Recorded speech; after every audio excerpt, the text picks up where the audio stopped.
Welcome to Sharpen the Axe. Explore the bleeding edge of guitar and bass gear. Discover a sound uniquely your own and cut through the noise. With your hosts, Eric Lucero and Paul Berezetsky.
Very awesome. Great way to open up a Sharpen the Axe. And welcome, guys. I'm Eric Lucero. I'm Paul Berezetsky. And we are here today with Mr. Stephen Pfister. Welcome. Hey now. It's great to be here, everybody. Thanks for coming down. Hey, anytime. Yeah, we're at his home studio here in Los Angeles. Why don't you introduce yourselves for those who may not know who you are, who you played with. And you've gotten to play with a lot of great people, too. Mostly these days, I'm a solo artist, and I make records. And some of the past have been I've had some time with Micheal DesBarres, Lita Ford, Pat Travers Band, Kay and Steppenwolf, Jack Casady, and tons more. Very grateful to keep going and play with a lot of great, really diverse talents, and Mr. Tommy Heath too, a great songwriter. Awesome. So yeah, I get the best of both worlds. So you've been working hard for quite a long time in this industry here. Oh, longer than I'd like to admit to. So you are currently going to be touring, or will be touring in the next year. Yeah. So what you have been playing Godin. Yeah. So let's talk about what you have in your arms here. You got this Summit Classic. Supreme. This is a Supreme. Summit Supreme there. Right. And it's mahogany body, maple top, and it's got these really crazy cool boutique pickups in it. And Eric, you know a lot about them, but they're so maybe you could help me out a little bit. Oh, they're Lawler El Rayos, which are if you're a single coil guy who doesn't like humbuckers, these are the ones that are convert you. That's me. Yeah, there we go. Paul's all about that. And they, would you agree from what you heard so far? They got a lot more clarity than the usual humbucker. Mm-hmm. I found they're like P90s on steroids. Yeah. Without the hum. Uh-huh. Yeah. So that's what I found from them. You can get when you roll your guitar down, and I'm a big volume control guy.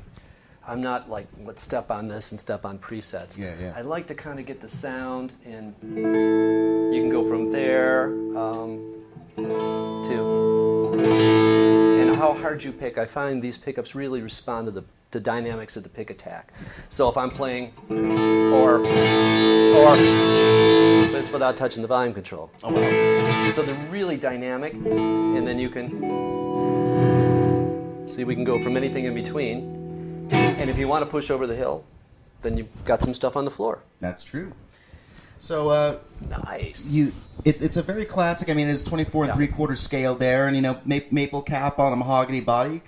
Yes, indeed. And what else differentiates this from other similar builds for you? You know, what's made my life really, really, really good for traveling is the Richlight fingerboard. And it's a composite wood. And let's face it, guys, you know, ebony's hard to get. And if you get a piece of ebony, it's got to be, 70 years old by now to actually make it to be part of a guitar neck, you know? And it's kind of hard. And we're taking away some of our natural resources. So Robert Gaudin had this idea for this composite wood. And I thought, well, composite wood, that's like a cheaper alternative, but it's actually more expensive. And it's really dense. So the notes really do fly off the guitar. And so the other advantage, other than the immediacy of the notes, are the fact that when you're traveling, it's a very dense piece of wood, this fingerboard. So the neck doesn't, I can remember just recently we played a gig in Florida, 100% humidity, just terrible. And then we flew right to Chicago the very next day. And the guitar neck, straight as exactly the way I like it set. So it made a believer out of me. It just really, I'm sure setup guys don't like it because I don't go to the guitar shop as much anymore because I don't need that extra tweaking. So that's one feature. One other quick thing that the guys at Gaudin do that make it a little bit different is they have this revoicer switch. And it's this little inconspicuous little push button deal. And what it does is it makes the pickups active. And I guess the best way for me to explain it is the fact that, say your guitar is flat on a curve, it makes it more of a smile. You boost the highs and boost the lows. And let me give you an idea. We'll go with our favorite rock and roll A chord. And I'll press the button. Take it off.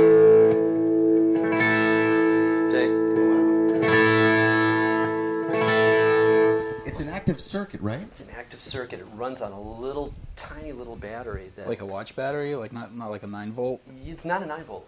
It's some tiny little watch battery type deal. And I'm told that you can leave the guitar plugged in for 4 years and it never needs changing. Oh, really? I haven't tested it yet. Yeah. But and if it does die, you just take the switch off and you're back to just passive. Yeah, and which, most of the time, I found this to be very, very, useful on a fly gig. When you're playing through a Rena amp, and you need, sometimes something in the EQ just isn't happening, and you want that little extra push to 11. Yeah. This will give it to you. So it's an extra added feature, and it's unobtrusive. It doesn't, get in the way of anything really, and you can access it pretty easy. So those are a couple of features that I think they're forward thinking, and they make it a little bit different from the pack. And Gaudin has made a very good tour-ready guitar for you, so you don't have to worry about it. And like you said, the backline problems you may get from rentals, that high-definition revoicer switch can take care of it for you. Absolutely.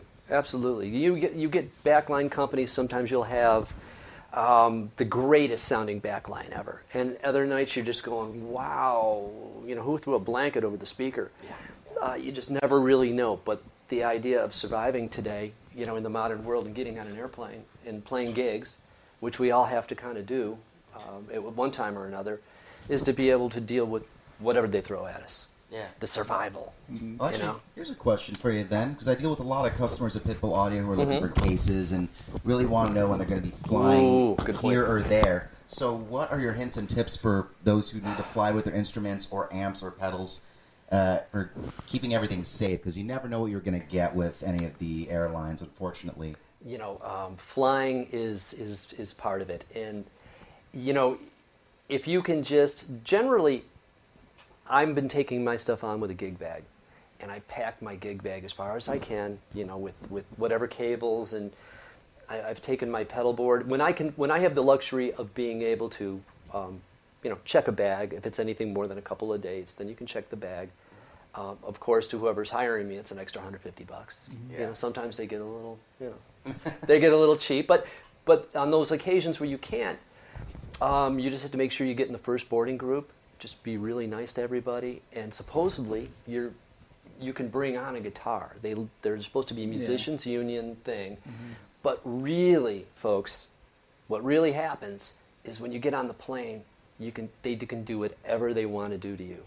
So it always, helps to be really nice. Get in the first chording groove. Tase you and pull you off of there, kicking, screaming, and haul you bleeding. down the aisles. They can, yeah, exactly. So I've been really fortunate this year. We've done a ton of fly gigs, and everybody's been pretty cool, and I've been pretty lucky. So I pull the guitar out, boom, it's relatively in tune, unless you get that lady who's got the baby stroller. Oh boy, yeah. And they got 500 things, and they throw their stuff up on top of your guitar as you're sitting there in the window seat, which I prefer. Yeah. And you're going, anyway. Yes. I'm surprised to hear a gig bag and not a case. Yeah, actually. not a hard case. Yeah. Hard case, They take up a lot of space on a plane. I guess you may not be able to get that into the overhead. That in the overhead. The bass players sometimes have problems because they're just a little bit longer, and if we try to make sure that the planes are, that we can fit a gig bag in. So far, like I said, knock on wood, I've been really, really lucky. To be able to do that. So, and just to jump in here for a second, anyone watching live on Facebook right now, we're going to be doing a Q&A with Steve at the second half of this episode. So if you guys have a question for Steve, whether it be tips, tricks, techniques, gear related, any of cooking recipes, all of the above, really. Life advice. What he likes to do on a first date. Just put a comment in on the Facebook comments. We'll get your question answered live on air. And it'd be fun. If you got any questions, anything you want to know, submit it, put it in the comments, and Paul, you'll be checking those out, right? Yep. So jumping back to the gear real quick, so we covered the guitars, these amazing Godins you're playing. What is the rest of your rig right now? What we're playing through here today, we have, I'm basically running through, I have a 50-watt Marshall. It's an old guy. And 800. You got an old 800. And some of the things I like, a real sleeper amp, is, which we were talking about earlier, is I think they were mid-90s, PV Classic 50s. Yeah. And they're EL84 amps. They come with a great spring reverb, an effects loop, 2 channels, and I have a great tech here in LA. I have 3 of them. I just love these amps, and I've really not found anything, as long as they're maintained properly, I've never, knock on wood, had a failure, like on a gig where something goes wrong. I used to have one, and then I sold it. And Tell the story. I got it for a steal. I got it for like $220 or something. Oh, wow. It was amazing. And for some reason, after a while, like it's a pretty heavy thing to lug around on gigs, and it kind of got a little bit annoying for me. And I got a Mesa Boogie that I kind of started gigging with, and I sort of forgot about this thing, and I just I needed some cash, and I decided to sell it on Craigslist. So I set it up to make sure everything is working fine, waiting for the guy to show up. I plug in, and this thing just sings. I'm like, oh, what am I doing? Maybe he won't show up. It's the one that got away. And he showed up, and and I'm trying to oh, look, it's kind of like, it's got some kind of like hissy thing with it. Maybe the tubes are going. You're sure you want it? He's like, I want this. And I felt bad for making him go down there. I didn't want to be like, look, I changed my mind, so I let him have it. And I just wanted to cry after that. One thing I find about the Classic 50s is that when I'm trying out different effects here in my studio, like echo effects or what have you, I find that the 410 configuration really closely, even with the open back, closely mimics my favorite 4x12 cabinet. A lot of my EQ settings stay the same. With the 4x12s that I'll use, either out on the road or here in the studio. I have a couple in the ISO room.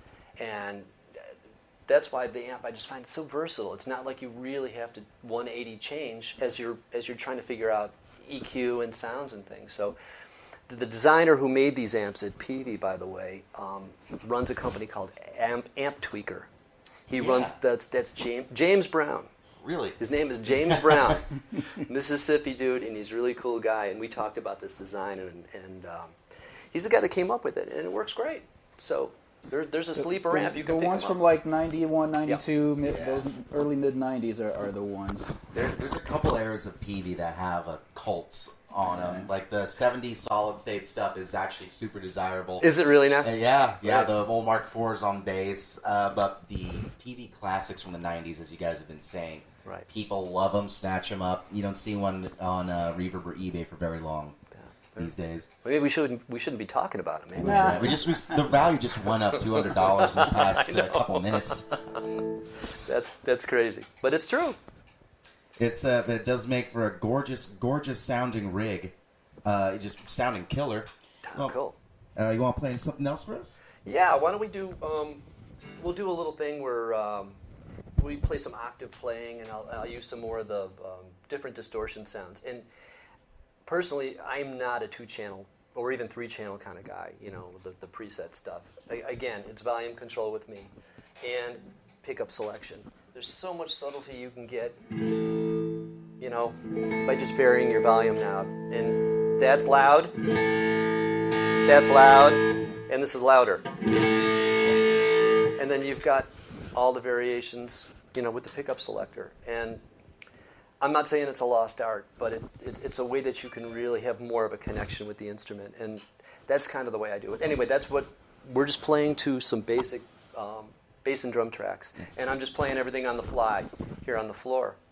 So, want to give it a whack? Absolutely. Let's hear it. Just a quick comment on the lost art. The art of it is really a lot easier to do when you're playing quality pickups that they have to respond. If you roll back on the volume a little bit and your whole high end disappears, then it's not quite the same. And then we can get into cables and things. And, you know, people go a little bit crazy and a little bit anal with the cables, but you know, simplicity and low capacitance. Yes. When you're on the long cable runs, that's really all it is. It's not rocket science. Mm-hmm. And I mean, paper quality too. I mean, you want to cheap out on cables, but you get some low quality, you know, couple dollar cables, and you wonder where that hum's coming from. That's one of the first places to check. You got some pedals, you got all this stuff, then you got issues. So yeah, you don't want to do that. When you're out on the gig, you want to make your life as easy as possible. Absolutely. So that's the thing. So what do you say we play a little Wes? Sure. I'm always down for some Mr. Montgomery. Here we go. So here's a basic track, and we're going to see if we can play this thing.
Again, guys, if you're watching, if you have any questions for Steve, submit it in the comments on Facebook, on the EnterTalk Radio Facebook page. He'll tell you exactly which crossroads he went to, which devil to summon to get these kinds of playing skills. The terms and conditions. Yeah. That's right. The fine print. This is the man. Come on, ask me. I'll tell you. Believe me. So you just showed some variance in style there. I mean, you can cover it all from blues, rock, jazz. So tell me about your how you came up music-wise. What led you to where you are today? Well, I got a microphone that just fell out. That's all right. I'll hold on to it. You know, basically, when I was coming up, it was such a strong blues influence that I always liked, and I liked the whole idea that it was off there. Thank you. You're rocking too hard. Cool. That's what happens. You know you're good when microphones are falling off all over the place. You can't stop the rock and roll.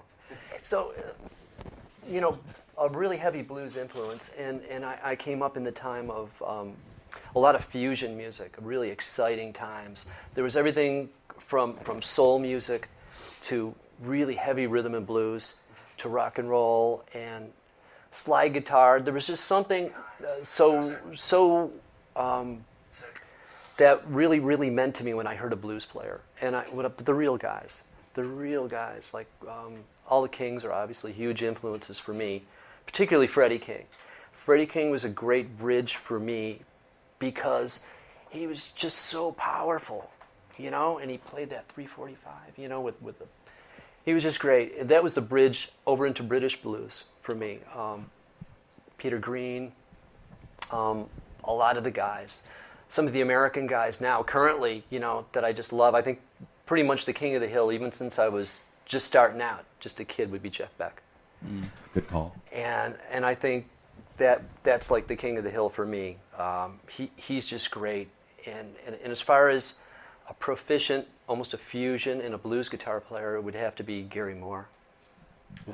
English guy, right? Yeah. Irish. Or Irish, yes. And, you know, and then, of course, on the American side, you get the incredible Robin Ford. You have a great blues artist from Northern California, Chris Kane. Just wonderful, fantastic. There's just so many things, you know, and one of the things that I always think about is I'm kind of careful what I listen to these days, you know, because we all kind of assimilate what we have, you know. It's a lot of times, you know, I hate to use the word, but, you know, crap in, crap out. You know, we have to be careful. You know, we try to serve the music and serve ourselves and not get too involved with, you know, some of the things. We want to keep current and we want to see what's right. But hey, guess what? Basic rhythm, having good people skills, good ensemble skills, that'll always get you working, no matter what. Yeah. So is that the networking side of that? Is that what helped to really kick your career into gear professionally? You know, I think all the times that you would go on an audition, you can go in, say you get an audition for some national act that you like, and you don't know anybody, you don't know a soul, and you come in and you kill it. Chances are, I'm saying about a 99%, you're not going to get the job. You have to have somebody kind of vouch for you, and that's what we were kind of talking about earlier. People are your best resources, because, you know, if you do somebody wrong or vice versa, you know, you have to have somebody you can go to kind of vouch for you. And I think that's what they call dues. And it never stops. We always keep constantly being paid. Playing those dues, you know? So that's crazy, you know? So it is just as important, you'd say, as being able to shred and just having and knowing people as just being having good people skills to get ahead. You know, yeah, absolutely. You have to say you're going for a road gig. You know, you're living in this little microcosm, and you have to be kind of respectful. And I guess, look, guys, we've all been on the road with guys that we don't like.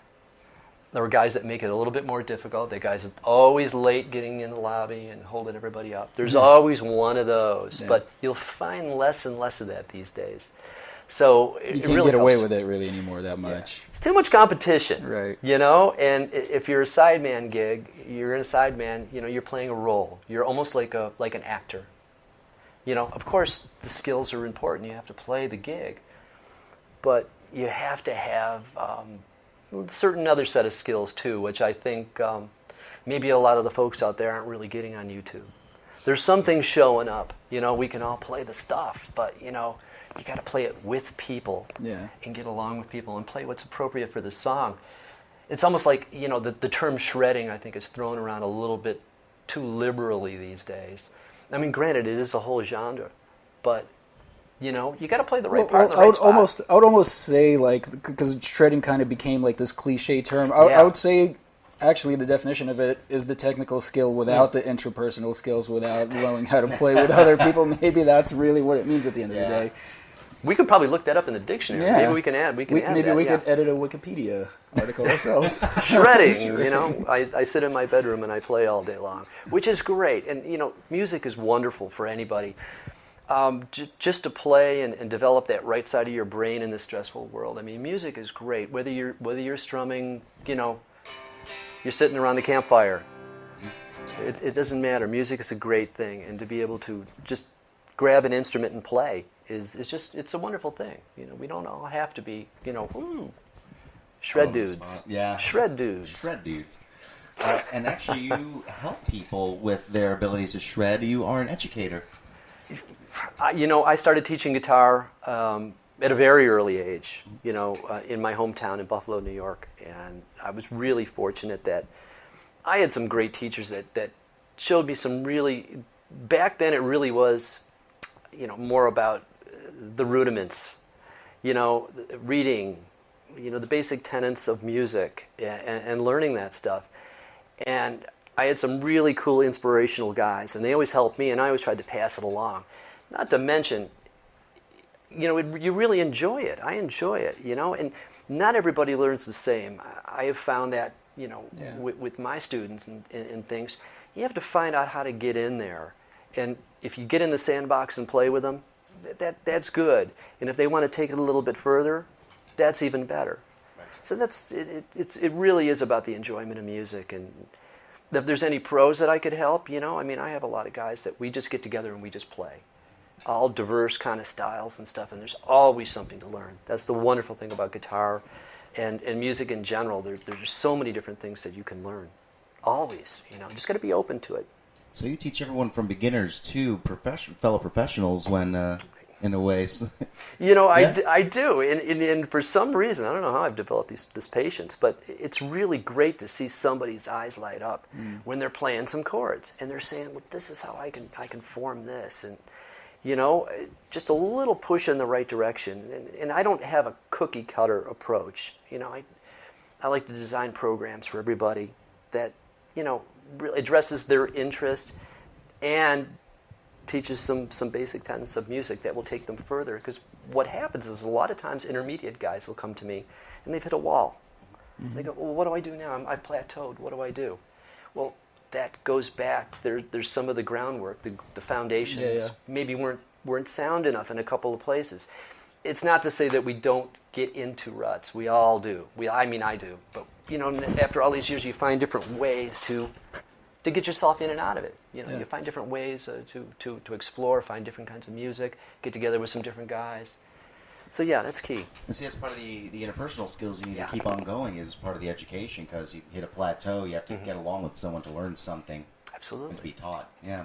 Also, to learn how to learn from a diverse personality. I mean, that's another skill in itself. If I have some older people that say, for example, they almost liken it to going back to school. It's like you have to almost relearn how to learn. Mm-hmm. But it's a really great exercise for your brain. The thing I've noticed, I was one of these, that's kind of a story where I'm mostly self-taught, and I had just... You play great, by the way. He was playing a little bit early, and I'm going, oh, geez, what am I doing here? But I found myself, at a pretty advanced age, like a couple of years ago, where whatever, as far as I've gotten on my own, there's a ton of holes that I just was sick of, not knowing what to do. And I took lessons for about a year. Shout out to Tim Norton. He's a awesome guitar player, a Berkeley grad, a teacher in San Diego, just for a few months, where he helped me connect a few missing pieces where...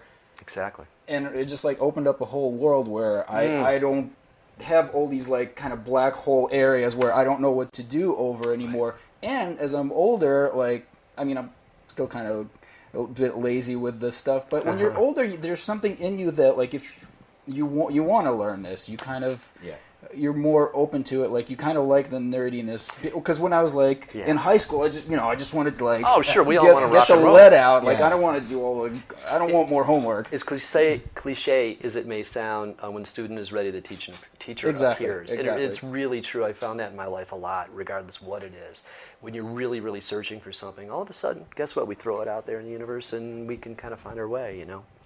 So is there anything specific that you do, like when you catch yourself in a rut, like, say, that Paul was just describing, where I've found myself in, where I go out and either go see shows or go listen back on some albums or new albums, so just to hear a riff, some idea that sparks it up in me, and I'm trying to imitate that and see where it goes.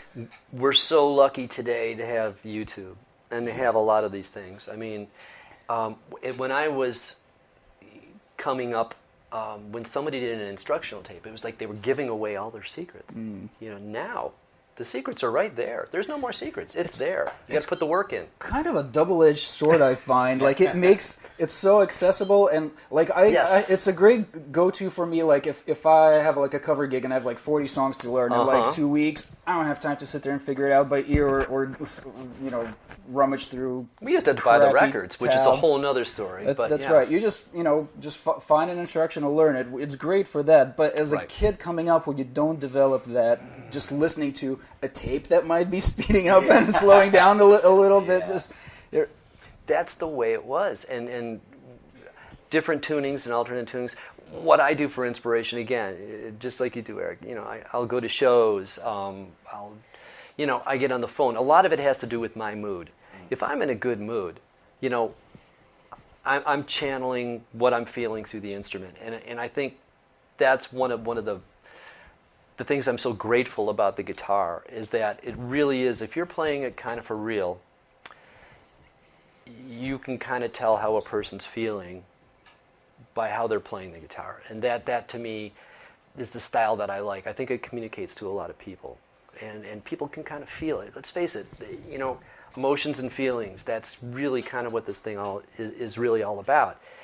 And if you're a real aggressive guy and you're feeling really, you're going to play very, very aggressive. If you're kind of mellow, it's kind of like looking in the mirror.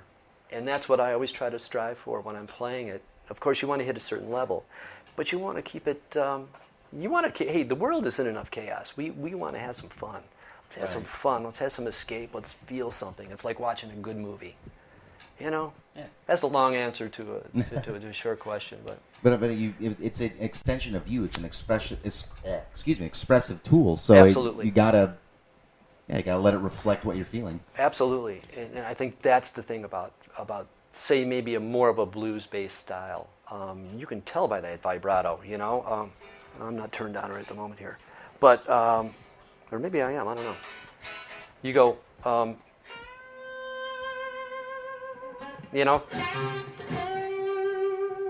or you're in a little mellower mood. You're in a kind of an aggressive mood. You want to really... So you can reflect a lot of different moods and a lot of different feels. So that's kind of why I gravitate towards more of a blues-based player.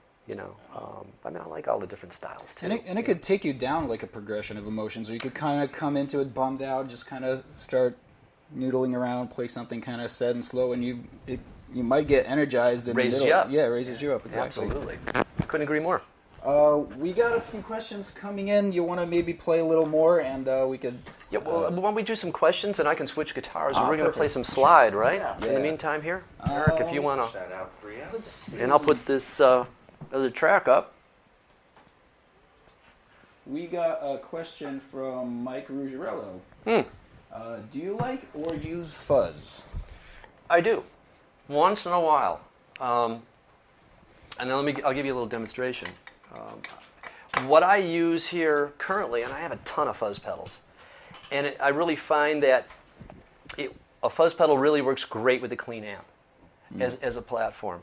But I kind of run my amps a little bit dirtier, and got a plain old DS1 with a Keeley mod in it. And a guy that helps me put together my pedal boards and stuff, Mr. Jim Cole, he just said, I said, Jim, have you got an extra DS1 hanging around, which is just a real generic... most people's first distortion. Yeah, it's kind of first like distortion. entry-level distortion right there. It's like $35 or $40 or whatever, but they're built like tanks, and you get this little kind of compressor mod in it, and I find it really... Is that essentially what it does? What Keeley puts in there? It has some sort of a limiter thing, and I didn't... It just came to me. Jim sent this, and he said, try this out, see if you like it. And I liked it, and I found it complemented my tube screamer a little bit. As a matter of fact, we used it on the last song. I'll use it for sustaining notes, and I'll use it for other things. It has this kind of a... it can get really grainy. Let's see if we can make it sound like... like... You just kicked it on. There it is. Like... It gives And there's a little LED that lights up. Now, see, if I play lighter, it doesn't light up. But if I hit it hard, so it acts like a little bit of, like a limiter. So when you're really playing up high, and I find with the fuzz tone too as well, it depends which pickup you're using. Maybe if you're above the 12th fret, sometimes a neck pickup works better. It just tracks better. It makes the notes a little bit fatter, not quite so, here's the technical term, splatty. Yeah. You know? It doesn't give you that... But And there's some fuzzes that are famous for that, for having a low bias and having that starved, dying battery sound. Exactly. I don't know, this for being a very average pedal with a nice mod in it, works really, really well. And I'll tell you what, you don't even need the mod. If you want to experiment with some different things, I have a couple of different fuzz tones. And one other cool thing about a fuzz tone is that it will clean up. It will clean up, and so it's very touch sensitive for your volume control. So that's one thing that I found that I really like about it. So sure, bring on the fuzz, you know? Yeah, cool. And before we go into the song, is there anything, what's different on your slide rig here? This is a really, really special instrument here. It's also a Summit, and this actually was a prototype. I'm so proud of this thing. It was a gift, and it was signed by Robert Godin. Right on the back there, look at there. that. We can get that. And what I always liked was the fact that there was a time when Gibson made a Les Paul model. They had a P90 in the front, Yeah. and a humbucker in the back. And I thought, oh, what a cool idea, because when you go to your neck pickup, you get that big single coily kind of sound.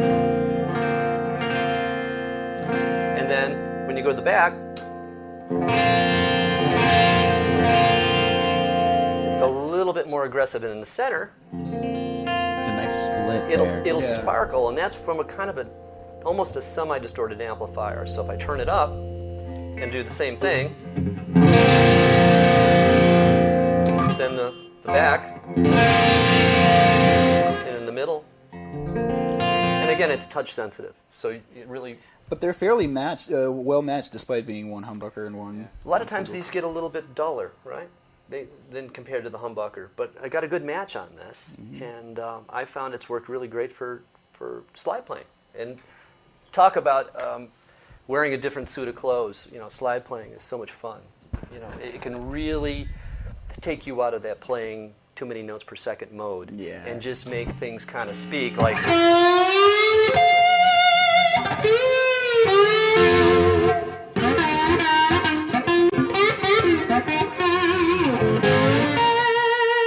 See what I mean? One note.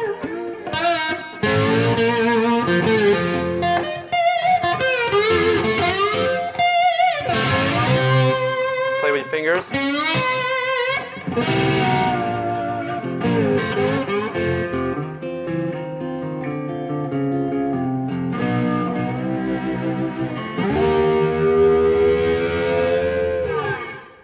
I like that with the making it gain out a little bit just with the volume roll, which is a great example of having good command of your volume control will offer endless timbre changes like that. even when you're soloing, obviously this is not really designed to single note, but you vary your volume control. It doesn't always have to be on 10. Vary it down a little bit, and you can get all sorts of different. Jeff Beck is the master of that. Yeah. And we can all take a lesson from that. He does and tone. Yeah. He does on the fly tone and volume controls for pretty much every note he plays. Just amazing. It's insane. Just constantly just doing that. Wow. And a whammy bar in there. It's just great. Insane. Yeah. Just crazy for sure. Anyway, cool. And it's aside from that, it is a similar Gibson scale, mahogany back, mahogany neck, maple top. Very, very nice cool. Color. Yeah, a sort of champagne-y gold top. Yeah. Now, do you find yourself using the revoicer switch a lot? On the slide guitar, no, not so much. I like the fact that it's there. It's kind of like having the Ferrari. If you were so lucky to have a Ferrari, you don't have to drive at 120 miles an hour all the time. But when you want to step on it, it's there. So, I find with open tunings, which is what this is, it's an open E capoed up to F. This song happens to be an F. Why I wrote it in F, I have no idea. But it works out really well. It seems to, the tautness of the strings, I just like the way it responds. And so that's why I do that. And for those who at home who may not be familiar with slide playing or how you set up your guitar for it, you usually do higher action. And you can do a slide in standard tuning, but it's much more advantageous usually to have an open tuning like this. You can play both, yes. And there is a little bit of a compromise. I love the fact of putting on another guitar and having different tunings and working with the capo to change keys. And there's basically two sets of tunings. You have your open E and you have your open G. And they're radically different sounding tunings, and I use them all. So with the capo, you can really get another voice. So I'd encourage people to experiment with that. Try some open tunings and capo around a little bit. You can even find some nice chords. It's pretty inspirational. Right on. So cool. Cool deal. Well, how about we check out a little example of some killer slide playing, huh? This is a tune off the new record, and this is with, there's an upright bass on this and a percussion drum kit halfway through. So we got a little kind of a hybrid thing here. We're doing blues and boogie woogie and slide and the whole bit. And the record is the Electroacoustic Band, It correct? is. There you go. Here's the shameless plug. Eric, I like it. That's why we're here. I like it. Shameless plugs. Let's see if we can get this thing going. 1, 2, 1, 2, 3, 4.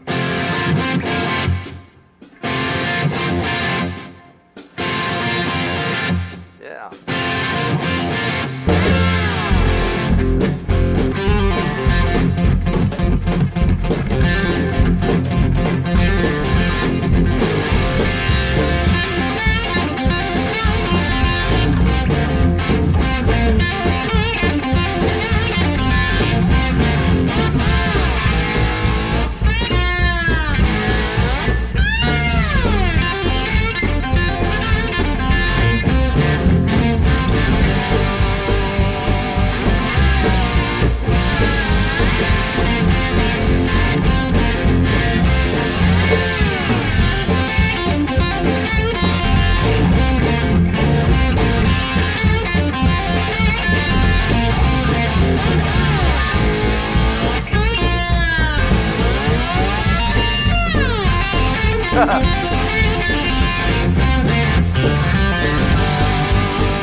Sharpen. That was awesome. Nice. See, I almost lost my mic again. Woo! All right, I like you're it. shredding good. I like it. So for those that have wanted to get into slide playing so they can get up to the to bring up that word again, that shreddiness we just saw. Shreddy. Shreddy. Someone who wants to start out in slide, what would you advise them to do? I would call that gliding, not shredding. Glide playing, yes. Gliding. Well, it's find some things, basic, just to get into it, raise your action up a little bit. I use a little bit heavier strings. You can still play it quite normally, but what I do, because specifically I'm playing, I can play single notes. Are those 12 gauge? I'm going 12, 14, 17 playing, then 32, 42, 52, which aren't crazy heavy, but if I go down, I can almost tune this to an open D for some songs, and then capo up as I need it. So like I'm on the road, say with the trio, and you can't bring 2 extra slide guitars. You can't do it. I'm going to see what songs that we're playing, and say I tune it to open D, and then I have a song in F. I'll capo to the I just pictured the the next airline scandal. If Steve Pfister gets kicked off a plane for taking up every compartment with different guitars. I'd try. If I could sneak them on, I would. Good Lord, I would do that. I'm surprised that no airline has opened up to service musicians. Like specifically? Yeah. Like being able to, that should be a thing, I think. But I also complain that Apple doesn't have a division of computers that are meant for audio engineering, despite that every major studio using them. Uses Apple computers. Yeah. Well, flying, like I said, it's a whole nother scene. Open tunings, really cool. If I want to go up to say, even G. Open G's Keith Richards, right? Yeah, Stone's but open tuning. he tunes with the 5 on the bottom. Yeah, the low E missing. Hence that, yeah. So he gets a lot of. The range will go from here to here, and that's the thing about the open E tuning as opposed to the open G. You can still capo up a whole step, and there's a whole range of different styles for you. And a bit about the bottleneck is that you don't have to play. Here, let's put this back down here. If you play, it doesn't have to be.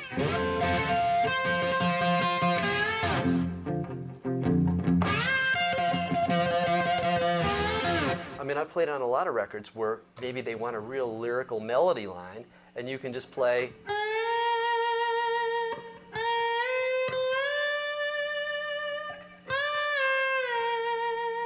It doesn't have to be, So there's a lot of different things you can do with this idiom, and including minor chords, right? Like the fretting behind, which is Sonny Landreth, and who's. How does that work? You should do it, and you want that minor chord because you've got the raised third here on this string. That's a G. So you want to go. You have to touch the slide a certain way, and then you're fretting behind the slide. Because it goes under the slide is not designating the note. So you can. Wow. Make something. I put a little chorus on there. Let's write a song. That's a nice little trick. See what I mean? Yeah. Which I hadn't tried before. I wouldn't have thought to do that. Me neither, and that's one of the things that I've never got good at slide, and one of the things that kind of turned me off is you're kind of stuck to like the tuning you're right. in, and jumping through different chord structures. I never realized that wasn't so many. You got the money. You think, all I can do is play major chords, or else just play the 1s and the 5s. Right. Here you can play all sorts of different things just by fretting behind the slide, and that's where setting the guitar up with the right action. Right. Is really If it's too low, that's not going to work. It's going to just and you're standing up and playing, as opposed to here we're all sitting down, kind of informal. But you're standing up. You got to have that guitar slung down a little bit. Yeah. You can't be, and yet you have to do it so that your hand goes around the guitar. So sometimes you see a lot of slide guitar players with their guitars up a little tiny bit higher, and that's just the physicality of getting your wrist around the instrument. Gotcha. So it is just like a pure physical thing needed in that case. Pretty much, Yeah. or else you're going to really mess your wrist up. Real quick, if you guys want to take some lessons with Steve, where can they contact you to book some lessons? I've got a lot of guys from Europe that I do these over Skype as well. I do them as Skype and FaceTime, and they just get a hold of me through the website, and StevePfister.com. StevePfister.com. Simple enough. And just drop me an email, and we figure out some times. And I'll send you backing tracks. We do a lot of stuff because one thing about it is we can't play at the same time. Too much latency. Too much latency, and I hope they get that together someday. But I can play, I demonstrate, and we get really specific. We talk about it prior to what your goals are, what we want to kind of accomplish. And I found it's no longer here we are in a canyon here in Los Angeles, and a lot of times it's hard for people to get here. And I still have a bunch of private guys that come when I'm off the road. You barely managed to get a pizza up here before. It's hard to get a pizza up here. The long and winding road. The song was written about the drive up here, by the way.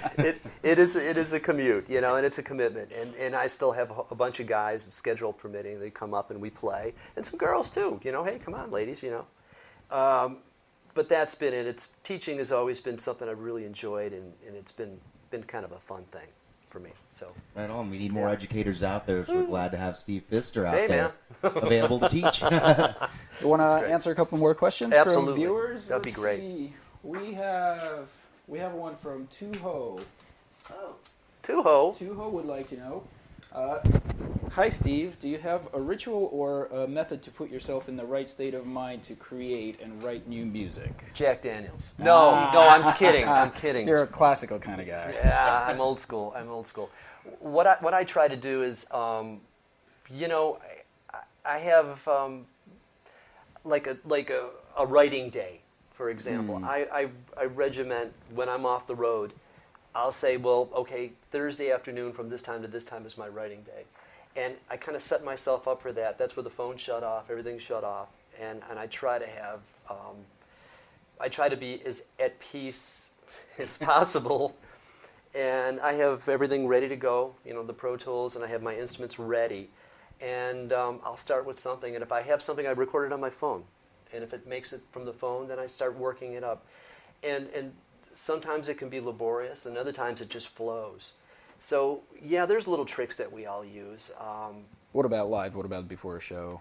Before a show, a lot of times we don't have that luxury. We're riding all day. We get that. What I find about that is to play with people that you really like and that you respect. And keep a bottle of Jack Daniels on hand. Absolutely. But yeah, other than that, well, you want to get in the performing, state of mind, and that we all have our little pre-show rituals. You get dressed beforehand, and I'm a firm believer in not walking on the stage in street clothes. People are paying to see something; they want to see something a little bit more special. Having a nice backdrop, having good production, making the sound as absolutely good as possible, and just really doing the best for every possible show that we can do. And a lot of that can be time-consuming, into your ritual. You want to get out there and do it. But I usually like about 10 minutes beforehand where it's kind of silent. We all meet on the side of the stage. We'll all connect in some way, and then boom, hit it. That's where the professionalism come in. Any more questions out on that? Sure, yeah. We got another one here from Cedric. Hey, Steve, do you have any go-to guitar licks or motifs that you don't mind sharing with us? He wants the secret. Let's switch guitars. You want to do the Montreal? This pretty one right here. Let's bust this one out. Some go-to licks. Yeah, I got a couple. Oh, this thing here was great.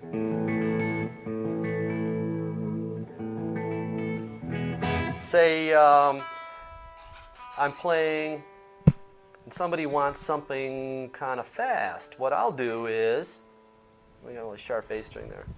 How do you make it seem like you're playing really fast without actually playing really fast? Push the tape. No. If you're playing, say you take a pentatonic scale, just for example, and you divide it up into numbers. You can play it, say, 6 notes at a time backwards. It's like, so here's our pentatonic scale, right? So let's play C. So what if we divide that up into...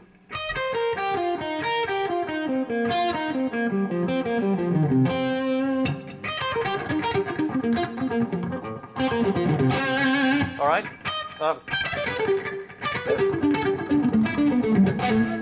You can go faster, of course.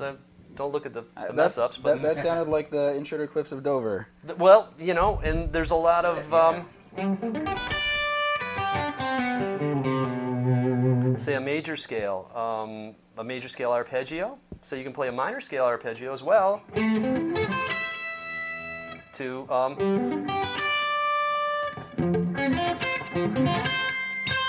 and so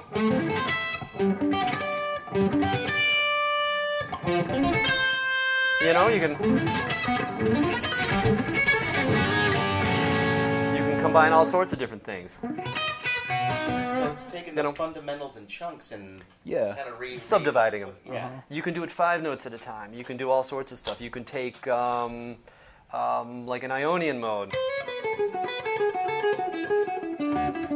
I'm a big fan of changing fingerings on conventional. In rock playing, which is very different from jazz playing, we're thinking more of a scaly concept. So what I'll do a lot of times is I'll change the fingering. Say we're playing, say, a Phrygian thing. You want a minor kind of a feel. If you're playing, this is one position that I would play. It's a little different, but now backwards, maybe I'll go.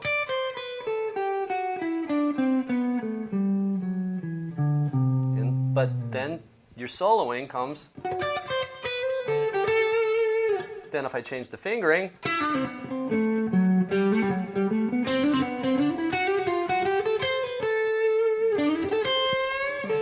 a little blues in there.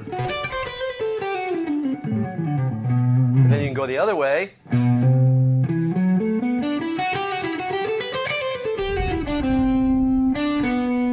Instead of... It's a totally different sound. Mm-hmm. So just by approaching your fingering a little bit different, perhaps 3 notes per string, sometimes 2, you can really kind of do more with less. If that makes any sense. Yeah. That's the thing with a lot of musical stuff. If you kind of set these artificial limits, it actually opens up more possibilities. It's kind of counterintuitive like that. It is. It is. If you take a blues scale, all right, you know, or how many different ways can we play? We can go.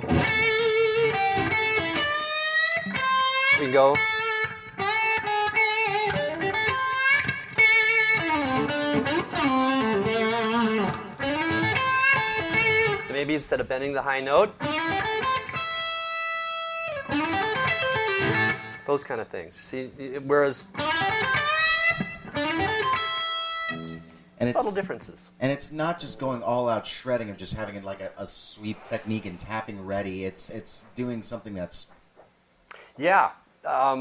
something different to inspire your playing and keep it fresh for you. That's the whole idea. You want to let it flow through you. You don't want to like a lot of what we're playing here just for like during the tracks and stuff. A lot of it is improvised. You know, I'm not playing. I'm kind of going even with the moment with us all here just sitting in the studio, just kind of playing. It's not, I generally won't play it the same way twice. Maybe I'll have an entrance and I'll have an exit. But the middle part, I'm just kind of letting it flow. And that's another thing that I really enjoy, the spontaneity. Nice. You know, it keeps it fresh, keeps us from being rote. Same thing all the time. Always learning, right? Trying. Yeah. So while we're on it, why don't you tell us about the Montreal Supreme here? This guitar is it's a real beast. I love it. And before I got involved with Godin, I was a big 335 player, and I had one 335, as we were talking about earlier, with a trapeze tailpiece, and nobody wanted the trapeze tailpiece. And I found, after changing the frets and doing a few things to it, that I loved playing it through a loud amp like a Marshall. I could really drive the top of the guitar. I didn't lose sustain, I almost gained sustain. Yeah. It's almost the opposite of what we normally would think. And this poor guitar has taken me around the world probably 18 times. It had been refretted 7 times. Wow. And fell over. It's done everything in the world, and I finally had to almost retire it because I felt bad about bringing it on the airlines. And appeared this instrument from the Godin company, and it's got a block down the center, and it has the H bracing in it. And I asked the guys, could we put a Bigsby on it? And of course, the Bigsby is great for you can do all sorts of cool stuff with it. You can surf style. You can almost Jeff Beckett. You can do a lot of things. You set it up right, still should be in tune. Yeah. And they're relatively light strings. I don't use heavy strings. I think life is short. I don't think we should work that hard. But that's a whole other subject. But why I like about this is because the strings are traveling on top of the guitar. So when you're playing loud, if we can simulate that here, even though we're not playing real loud, you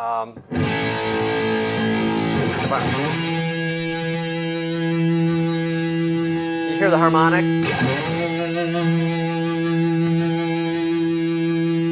Is that extra?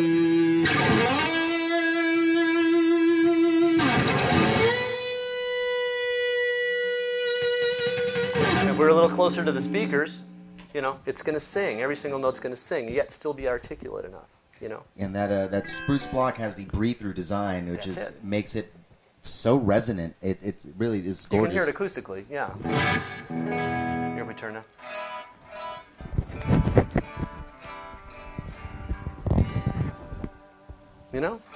So it's alive, is what it is. You keep the nut cut correctly, and keep the bridge saddles nice and lubed up, and you got a fighting shot. Keeping it in tune. I play it in the trio all the time.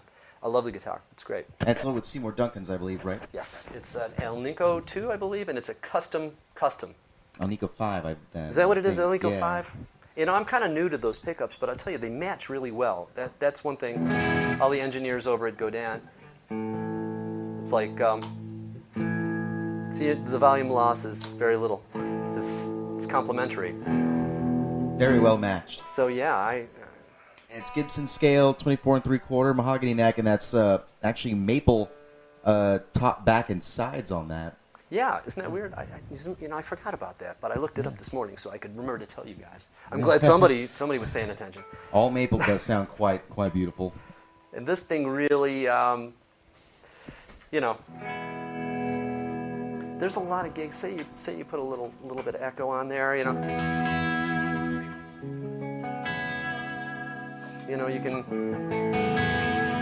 a little chorus on there. Why not?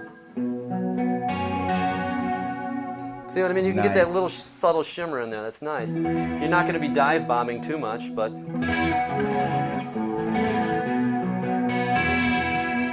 so little tiny things you could make this guitar do a lot of different styles. Now, I noticed you got the two digital delays on there. Just two different settings that you like. A DD5 and a DD2? Yeah. By the way, Steve's still rocking a DD2, which makes me happy, and a CE2 next to it. My favorite chorus. Right. My favorite chorus. And it's so simple. You see, I keep the depth knob. I keep it maxed out where it should be. And taped up forever. I tape it up so that I can't accidentally hit it with my foot. And sometimes, it'll go so far as to give you a real crazy warble. Now, is this one of the Japanese ones from the 80s, or just a more recent one? This is one of the really old ones. This is an old one. I bought it for $25. Nice. I don't know how long ago, and I had a spare. So, but you can take it off the Leslie Land. Get that cold shot with Stevie Ray Vaughan. Oh, you can even do that. Yeah. You can get close. It's not quite the depth there. Let's try this. You got to get a little strattier for that. But that you can get that with the CE2. Just two knobs. Right. Yeah. It's there's a reason that two knob has stuck around for so long. Oh, sorry. It's with the DD5. What I do is for certain ballads, you're going to need that long sustain. So what I do is this. I'll set it to like this.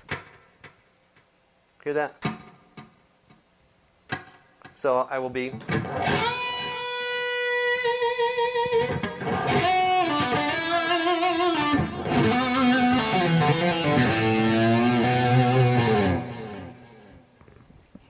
tail just to make it really sing and hold out. And it does change the whole, well, it gives the guitar a little bit of space, a little bit more dimension. Only on the ballads, though. For the fast stuff, you don't want to let it get it cloudy. I've had one of these. That's probably the oldest pedal I own is the DD5. I've had one for a while. Because I don't use it for very long, like for the really long, spacious delays. Right. What I'll do sometimes is I always time it with the slap. I'll hit it, and I'll just go on real time. Well, that was like 1, 2.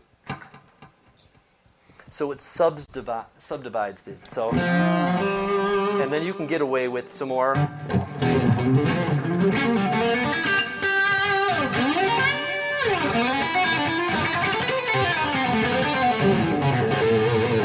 know.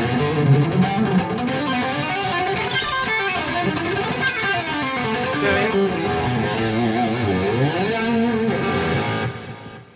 And it won't cloud it up too much by subdividing the delay that way. So I know you can do it with the tap tempo and you can make it, but this works for me. I've been trying to do the tap tempo with the DD5, but for something just doesn't quite always click with it. Do you use it in effects loop? I used to. I got tired of setting it up, running the extra cables. You got to bring the extra cables and you got to make sure they work. That's how I find. That's how I run my delays in chorus. I run all the top here in the loop. Let's go through the effects loop, and the two drives and the wah are hitting the front of the amp. Exactly. Right. Right on. Now, I've experimented with different ways to put the wah in different things. I find with only 2 pedals in the front, I don't notice a whole lot of difference. I know order is really important. I want to hit the tube screamer before I hit the distortion. That's one thing on occasions when I use them together. But putting the wah here towards the end, or the beginning, depending on which way you look at it, it works really well for me, and it doesn't really affect the way the wah sounds. So simplicity, that's the key. And that's one thing that is a debate, like with fuzz and wah. Wah before fuzz, fuzz before wah. But there's no right way, no wrong way to do it, but it's finding what works right for you. For you, exactly. As you just said, you found the wah works in front for you and makes a difference. Can I name drop real quick? Sure. I was in Nashville, and I had the opportunity to meet Billy Cox. And a friend of mine from a guitar company sent him a bass. And I said, I want to bring it to him. I want to meet him, So we got to talking about stuff, and he's a really cool guy. But he told me the way Jimmy would set his fuzz bass and his wah-wah pedal, and they were totally the opposite that you would ever think.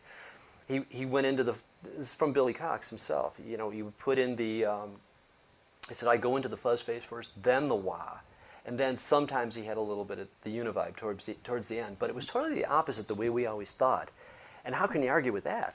Right? Yeah. Yeah, he just drove those Marshalls and made all those great sounds. So I thought that was kind of interesting. You hear it from the guy, Yeah, I played with him. But it was his Dallas Arbiter fuzz face into the wah. Into the wah. Into the wah. Yes.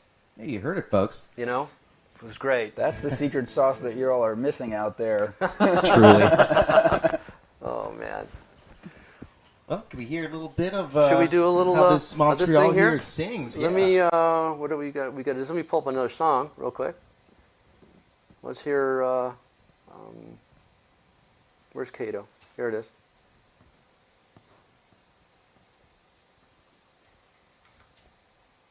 Don't you just love Pro Tools? When it works? Yeah. I love it, all its errors and gremlins that come with it as well. It comes with a few, yeah. So, it's great. Here again, we have just some a bass and a drum submix, and I'm just playing it live like the way I would if I was playing with the fellas. And this is a song off a record that I did a couple years ago. Some great musicians, Ray Brinker on drums and Rick Berezetsky on bass, and we did this record called The Trifecta. And here's one of the tunes from it, and it's a blast to play. So here it goes. Here we go.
Chihuahua.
Oh my God!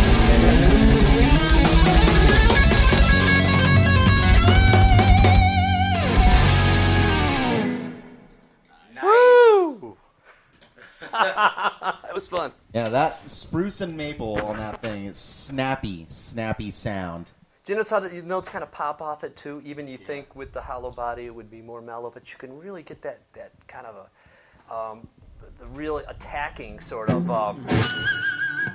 And then you could get jazzy when you want it. Jazzy, and then turn the volume up. So that says something to the versatility. Godin makes great instruments. Their electrics are killer. Right? They're really good, and they're a great value, and they're made here in North America. Mm-hmm. And there's some great aftermarket parts. And they're roadworthy, and they're half of what a Gibson is. Yeah. Should I just saying. I think they've already stepped into their coffin. We're just hammering the nails down. Oh, geez, so I've heard, yeah. But it's, I mean, you don't have to go have a guitar with hotter pickups and one with something that's a little quieter with some Seymour Duncan jazzes. I mean, this can do it all. This is a great road guitar.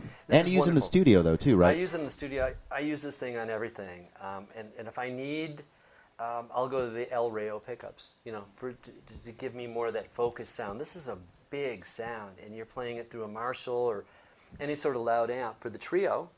And we're going to talk about the tour coming up. That's true, yes. February 2018. Yeah, we're going next year, the trio. We're going back to Europe. And it's our first run for the year. We're going to be back summer for the festivals, and hopefully in the fall this time again in Europe, for 2018. So we start off in Belgium, and it's all on the website, stevepfister.com, and we've got a killer trio. Baron Kobra, one of the best bass players in the Netherlands, has been fortunate enough to have him playing with me. And what an asset, what a great guy, what a player. And I've got Sandro Feliciano, a great Brazilian drummer. Nice. That's we play together all the time here in SoCal. But we're going to go over and we're going to play loud rock and roll and play lots of notes and have a lot of fun. So any particular clubs or locales that come to mind that you're looking forward to going back to? There's a great club in Belgium, and everybody plays there. Luke Ether to Michael Landau to everybody. It's a great stop on the road called the Spirit of 66. That's a great name for a club. Spirit of 66. Yeah, and we're that's the first night of the tour, and so we'll be there. And Europe has been really good to me, and I love going over. I love playing, and we've got good production. We're gonna put on a nice show, and I hope everybody comes out. You guys touring with anyone and bringing an opener with you, or no openers? It's 2 sets, 2 shows. Oh, really? Shows per night, yeah. Wow. So we're doing 2 shows, and if we turn the house and willing, we're still playing 2 shows a night, and they're different shows. So we have 2 completely different segments of music to play. Lots of slide, lots of different stuff. Baron's a virtuoso, funky, play the whole thing, and we do a lot of really diverse kind of stuff. But it's all got that kind of a that rock and roll vibe, and dare I say it, we mean every note we play. Now, you were kicking around Europe with Lita Ford, right? And was it long time ago? 89, Yeah, something like that. My first, actually, it was the late '80s, and we were so fortunate. We got on a Bon Jovi tour, and we played 4 nights at Wembley. It was big stuff. And I think the coolest thing about I'm trying to imagine stepping onto that stage in that arena. I can't even fathom that. You got to go out in a diaper. There's no other way. It was great. Required. We played the Olympia in Paris. We played 4 nights at the NSC in Birmingham. It was an absolutely great thing. And Lita was a great boss. She was great to me, and really got to cut my teeth on the big stages and do that kind of stuff. And the coolest thing about that tour, other than getting to take part in it, was that John Bon Jovi would invite me to play their encores with him. Oh, cool. Oh, really? On a lot of nights. Oh, wow. That was great. So one night I got to play with Elton John and Brian May. Wow. And he didn't, just because I was in the opening act, he'd have all of us or some of us up to play. And it was great. One night I came into the hall early, and they're up there doing a sound check, because I didn't want to sit around the hotel. I wanted to, I wanted to go down to the gig. Yeah. And he goes, Steve, and I go, oh, me? What? We just got on this tour. And he goes, do you know we're an American band? And I go, yeah, I know it. And so we got up there and we rehearsed it, and sure enough, every other night, we'd get up and we'd play We're an American Band after they did. See, in Europe, there's not the curfews that they have here. Mm-hmm. Here you got to shut it down by a certain hour, else the unions get involved. Over there, they would do their two encores, mm-hmm. and then we'd come out and jam. Really? We'd play Creedence Clearwater songs. We played Grand Funk Railroad songs. If people want to go home, they can go home. If they want to hang out, trust me, 17,000 people stayed every night, and it was a gas for me to be able to play with those guys, and it was one of the cool experiences ever. It was really great. So yeah, that's awesome. The first time over in Europe for me. It was wonderful. Great experience. What was the first national tour you did in the States? Oh wow, first national tour was with the Iron Butterfly. I was a hired guy. Yeah. And we played on a bill with Savoy Brown, the great Kim Simmons, blues guitar player, who's one of my idols when I was coming up. They'd always play in my hometown. I'd watch them all the time. Then we got to be friends, and we got to play on the same bill. And Leslie West and Mountain. Really? And the headliner was Mark Farner, and was Grand Funk. So I got to be on this bill with my idols, my childhood idols, and that was really cool. That's a hell of a way to start a career. Was it fun. Intimidating? When you're just young and you want to get out there and learn and play, let's put it this way: I was ready every night. I was ready to play. Yeah. I did, and it was great to watch the guys and get friendly with everybody. It was really great experience. That's awesome. Oh, yeah, that's a hell of a way to I'm still stuck on that. Like that's a great first tour. Have we gotten any more questions from? I think that's it for now. Did you get to trade any solos with Brian May? We probably did, but I have no idea. Stages are huge. We also got to play with the Scorpions a lot. Oh, nice. So it was like we'd have 4 guitar players up there, each with their own little Marshall. This is at the end of the night, and we got to play some crazy stuff. Matthias is a great guitar player, and so is Rudolph. We had a great time. Yeah, man, it's where else can you do this kind of thing? You have this thing in your hand. It's a charmed life. I'm very grateful. Any crazy stories from back then? More backstage stuff? That was a different era in rock and roll. Kind of was. It's kind of Yeah, we would get as crazy as our bodies would let us, Mm-hmm. But the main thing was the show. It always was for me, was to get out there and play and do the best I could every night and just really put it on. Because that's really ultimately the reason you're there, is not for the trappings. It's for the gig. Yeah. And don't get me wrong, we had some trappings too. And really, that's the attitude that allows you to have longevity in the business. I think so. And you don't want to burn out. I'm just so glad that I can have the best of both worlds these days. I can go out and do my thing, do my trio, and still be able to do sideman stuff and session stuff and teaching. So it's diverse and it's rich, and I'm very thankful. And ultimately, I'm thankful for you guys coming all the way down from San Diego to come up here and hang out with me for an evening. So Love it. It has been a pleasure. Thanks you guys so very, very much. Thanks Florentino. Thanks all the guys. You should see what we got here behind the scenes, everybody. This is Thank you, Cedric. Cedric behind and it. Florentino have He's doing quite a juggling act back there. Yeah. Yeah. Oh, there's Flor. He wants to get in the scene. He'll turn one towards Cedric back there. There he is. There. There we go. A little peek behind the curtain. So I appreciate it, you guys, so very much. Thanks for coming up and hanging out. And I had a great time down in San Diego with Pitbull. Oh, yeah. It was fun. It's fun. Great store, great, they're very knowledgeable. They got everything in there. So. And if you want to check out one of these Godans, or if you like the sound of the El Rayos, we just started carrying Lawler. Check out some Boss pedals. You can always come into Pitbull Audio. Go get me out of the back office, please. We can go check out some gear, see if you want to get anything.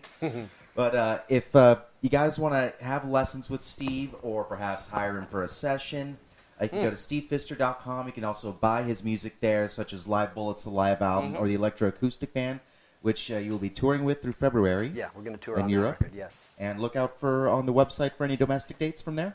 There's going to be a run come April, May. We're still putting it together. So look at the site, and I always keep it updated. So come check it out there, and I appreciate it. www.stevepfister.com, correct? Ooh, right. There we go. Want to play us out with something? Yeah, I'll play a little something. Why not? How about a little unaccompanied boogie woogie? Sure. What do you think?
Gotta do it.